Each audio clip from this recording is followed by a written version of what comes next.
ایسا ٹوٹکا لایا ہوں میں دانت کی پلاہٹ دور کرنے کے لیے۔ اکثر آپ نے دیکھا ہوگا کہ میٹھا کھا کر سو جانے سے یا کرلا روٹی کے بعد کرلا نہ کرنے سے اکثر دانت خراب ہو جاتے ہیں اور پیلے ہو جاتے ہیں۔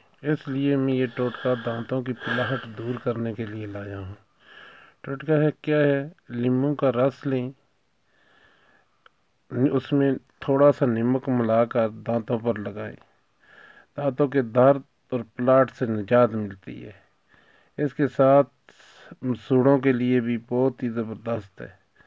مسوڑوں پر بھی ملیں، دانتوں پر بھی ملیں، انشاءاللہ یہ صدقہ جاریہ سمجھ کر آگے دوسرے بھائیوں کو بھی بتائیں، اور انشاءاللہ یہ پلاٹ جو دانتوں کی ہوتی ہے نا، یہ بھی ختم ہو جائے گی۔ اور کیا کریں، بھائی کے چینل کو سبسکرائب کریں اور لائک اور کمنٹ ضرور دیا کریں کہ اچھے